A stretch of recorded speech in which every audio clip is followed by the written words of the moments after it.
तो वो बड़े घमंड के साथ उनके आश्रम पहुंचा। बुद्ध उस समय एक पेड़ के नीचे शांत बैठे थे। वो अमीर आदमी बुद्ध के सामने जाकर खड़ा हो गया और बोला, हे सन्यासी, मेरे पास दुनिया की हर सुख सुविधा है, मैं जो चाहूं खरीद सकता हूं, लेकिन मेरे मन में शांति नहीं है। मैं अपने दुखों और इस अशांत मन से परेशान हो चुका हूं। तुम मुझे कोई ऐसा रास्ता बताओ जिससे मुझे शांति मिल जाए। बदले में तुम मुझसे जितना धन मांगोगे मैं देने को तैयार हूं। बुद्ध ने उसकी तरफ देखा, मुस्कुराए और बोले, मित्र, तुम बहुत दूर से आए हो और थके हुए हो। तुम आज की रात यहीं आश्रम में रुको। कल सुबह मैं तुम्हें शांत होने का रास्ता बताऊंगा।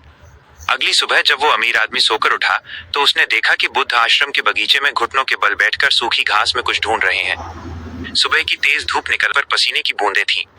वह आदमी बुद्ध के पास गया और उत्सुकता से पूछा, प्रभु, आप इस चिलचिलाती धूप में घास के बीच क्या ढूंढ रहे हैं? क्या आपका कुछ खो गया है? आप मुझे बताइए, मैं अपने नौकरों को काम पर लगा देता हूँ। नहीं नहीं, इसकी कोई जरूरत नहीं है। दरअसल मेरी सिलाई करने वाली सुई खो गई है, बस उसी को ढूंढ रहा हूँ। ये सुनकर वो आदमी भी बुद्ध की मदद करने के लिए घुटनों के बल बैठ गया और घास में सुई ढूंढने लगा। काफी देर तक ढूंढने के बाद भी जब सुई नहीं मिली तो उस आदमी ने बुद्ध से पूछा, प्रभु, ये बगीचा तो बहुत बड़ा है और यहाँ घास भी बहुत घनी है। क्या आपको पक्का याद है कि सुई यहीं बगीचे में ही गिरी थी? बुद्ध रुके। उन्होंने सीधे उस अमीर आदमी की आंखों में देखा और बड़े शांत स्वर में बोले, नहीं, सुई इस बगीचे में नहीं बल्कि मेरे अंधेरे कमरे के अंदर गिरी थी। ये सुनते ही वो अमीर आदमी हैरान रह गया और उसे थोड़ा गुस्सा भी आया।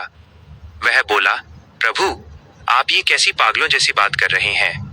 अगर सुई कमरे के अंदर गिरी है तो आप उसे बाहर इस बगीचे की घास में क्यों ढूंढ रहे हैं? वो यहाँ कैसे मिल सकती है? बुद्ध मुस्कुराए, उठकर खड़े हुए और बोले, तुम बिल्कुल सही कह रहे हो मित्र। जब सुई कमरे के अंदर गिरी है तो वो बाहर बगीचे में कभी नहीं मिल सकती। जिस तरह कमरे में खोई सुई बाहर बगीचे में नहीं मिल सकती, ठीक उसी तरह तुम्हारे भीतर खोई हुई शांति बाहर की दुनिया की किसी वस्तु में कभी नहीं मिल सकती। ये बात सीधे उस अमीर आदमी के दिल में उतर गई। उसका सारा घमंड चूर चूर हो गया। उसने बुद्ध के पैर पकड़ लिए और पूछा, प्रभु, फिर मैं अपने भीतर के उस अंधेरे कमरे में शांति कैसे ढूंढूं? बुद्ध ने कहा, भीतर की शांति ढूंढने के लिए तुम्हें बाहर की इस अंतहीन दौड़ को थोड़ी देर के लिए रोकना होगा। तुम्हें रोज कुछ समय शांत बैठकर अपने विचारों को देखना होगा।